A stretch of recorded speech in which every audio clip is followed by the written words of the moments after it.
दोस्तों, अगर आप पूरी जिंदगी स्वस्थ और निरोग रहना चाहते हैं, आप ये चाहते हैं कि आपका शरीर हमेशा स्वस्थ रहे, निरोगी रहे, तो दोस्तों ये दो योगा अपना लीजिए।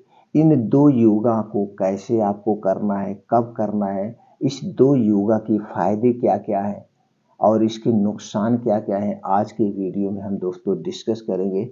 अगर दोस्तों ये दो योगा जिस दिन से आप अपना लेंगे, जिस दिन से आप करना शुरू कर देंगे, अगर आपको ब्लड प्रेशर है, ब्लड शुगर है, थायराइड की बीमारी है, हार्ट की प्रॉब्लम है या पाचन तंत्र से संबंधित कोई समस्या है, जैसे आपको भूख नहीं लगती, आपको गैस होती है, कब्ज होती है, एसिडिटी होती है या दोस्तों आपको लीवर कैंसर या लीवर सिरोसिस, फैटी लीवर है, तो ये सारी समस्याएं इस दो योगा से दूर हो जाएगी।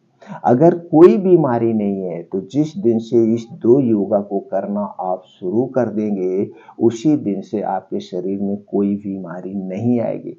बस ये आपको जानने की ज़रूरत है, इस दो योगा को कब करना है, किस समय करना है, कितनी देर तक करना है, इसकी योगा को करने में कौन-सी सावधानी बरतना है। अगर आप ये आयुर्वेद के अनुसार करते हैं दोस्तों, आप पूरी ज़िंदगी स्वस्थ और निरोग रहेंगे। दोस्तों, हमारा शरीर 50% हमारी गलत आदतों से बीमार होता है, 50% हमारी डाइट पर डिपेंड होता है।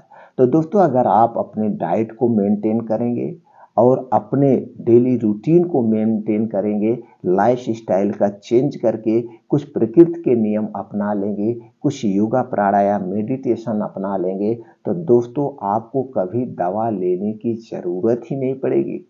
कभी आपको एक पैसे की दवा लेने की ज़रूरत नहीं है। तो दोस्तों चलिए हम जानते हैं दो योगा कौन है।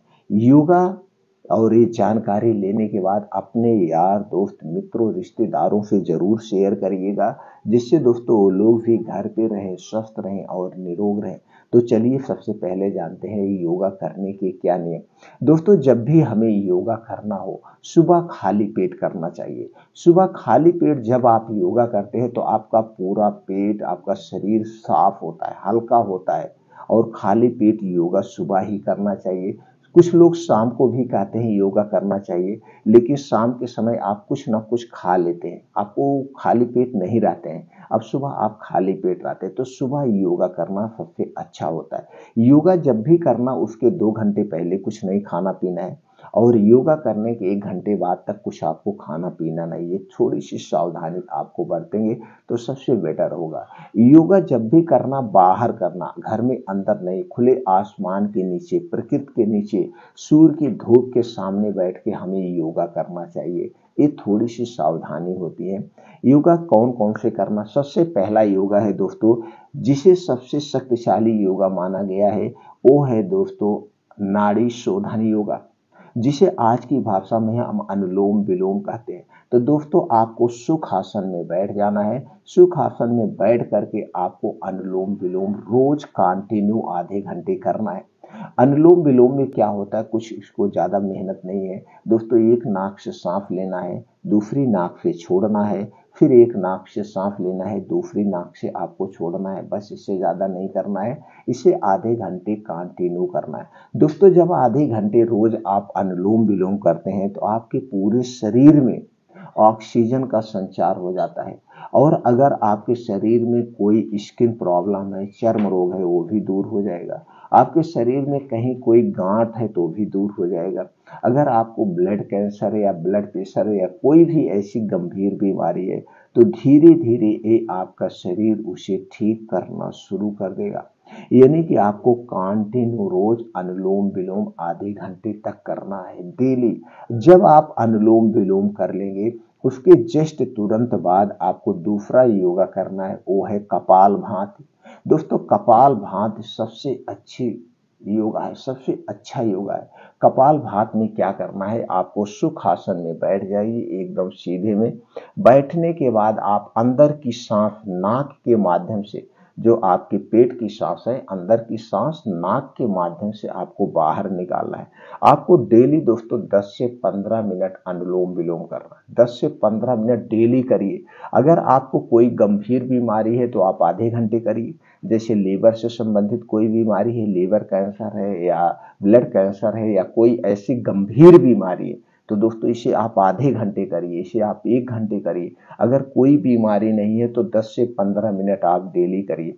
10 से 15 मिनट अगर आप डेली कपालभाति कर रहे हैं तो दोस्तों पेट से संबंधित, किडनी से संबंधित, आंतों से संबंधित कभी आपको कोई बीमारी नहीं होगी। इनमें से कोई बीमारी है तो वो बीमारी स्वतः आपकी ठीक हो जाएगी, स्वतः आप, लेकिन डेली कंटिन्यू करना है। बस 2 ही योगा करिए, यही 2 योगा करने से आपके शरीर की संपूर्ण योगा हो जाए। इस 2 योगा को आपको कैसे करना है, अगर आप इमेज देखना चाहते हैं तो दोस्तों यूट्यूब पे बहुत सारी वीडियोज आपको मिल जाएंगी। अनुलोम विलोम और कपालभाति कैसे करना है, किसी का भी वीडियो देख करके अपना गुरु मान के आप उस ढंग से आप कर सकते हैं। लेकिन इस 2 योगा को कभी मिस मत करना। योगा करने के बाद तुरंत आपको खाना पीना कुछ नहीं करना है। आपका शरीर जब नॉर्मल हो जाए, चूंकि जब आप ये योगा करेंगे उस समय दोस्तों आपके शरीर में गर्मी आ जाती है, तो जब आपका शरीर नॉर्मल हो जाए तभी आपको कुछ खाना पीना है। और ये योगा दोस्तों आपको कहाँ करना है, घर के बाहर करना है, प्रकृति में करना है। दोस्तों जब प्रकृति में ये दोनों योगा आप करेंगे उस समय सुबह सुबह सूर्य की धूप निकल चुकी होती है, और सूर्य की धूप में विटामिन डी और कैल्शियम प्रचुर मात्रा में पाया जाता है। आपके शरीर की हड्डियां मजबूत हो जाएगी, आपके शरीर में कभी कैल्शियम और प्रोटीन की कमी ही नहीं होगी। और दोस्तों कैल्शियम और विटामिन डी की कमी के कारण जो बीमारियां होती हैं वो बीमारियां आपको कभी नहीं होगी। तो ये खुले आसमान के नीचे आपको करना है। इसके बाद दोस्तों हमें 5 मिनट या 15 मिनट का मेडिटेशन करना है, ध्यान करना है। दोस्तों जब आप ध्यान करते हैं, मेडिटेशन करते हैं, तो आप अपने मन को मजबूत बनाते हैं, आप अपने आप पर काबू करते हैं। दोस्तों 2 मिनट आप ध्यान करके करिए, आपके मन में तरह तरह के विचार आते हैं। 2 मिनट के लिए भी आप अपने आप को ध्यान में नहीं ला सकते। तो दोस्तों प्रयास करिए, बैठने की आदत डालिए। और मित्रों हमारे माइंड में 2 माइंड होता है, हमारे शरीर में 2 माइंड होता है, एक कॉन्शियस माइंड, दूसरा है सब कॉन्शियस माइंड। ये जो आपका सब कॉन्शियस माइंड है दोस्तों एक प्रकार का सबसे शक्तिशाली माइंड है, और इसे आप जो कुछ भी कहते हैं वही ये मानता है। अगर आप कहेंगे आम का पेड़ है और उसे आप कह देंगे इमली का पेड़ है, तो जब तक आप इसे नाम को चेंज नहीं करेंगे वही रटता रहेगा, इमली का पेड़ है, आम के पेड़ को इमली का पेड़ कहता रहेगा। इसीलिए कभी भी हमें पॉजिटिव नहीं, नेगेटिव नहीं सोचना है, हमेशा हमें पॉजिटिव सोचना है। हमें दूसरे के बारे में भी बुरा नहीं सोचना है। अगर आप दूसरे के बारे में बुरा सोचेंगे तो इसे ये नहीं याद है कि आप किसके बारे में सोच रहे हैं, सिर्फ ये बुरा शब्द सोच जानता है, ये बुरा शब्द, तो उनके साथ ना हो करके ये आपके मन में हमेशा घटता रहेगा, तो ये आपके साथ भी घट सकता है।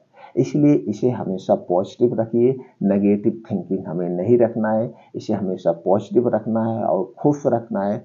चिंता से दूर रहिए दोस्तों, आपको किसी दवा की ज़रूरत नहीं पड़ेगी। और हमारे जो ऋषि मुनि थे वो योगा करके, मेडिटेशन करके, ध्यान करके पूरी ज़िंदगी स्वस्थ और निरोग रहते थे, कुछ घरेलू उपचार करके। तो दोस्तों हमारे आपके बीच में आज भी वो नियम अपना करके हम स्वस्थ और निरोग रह सकते हैं। तो दोस्तों स्वस्थ और निरोग रहने का सबसे आसान तरीका है योगा करिए, मेडिटेशन करिए, आप सभी बीमारी से दूर रहेंगे।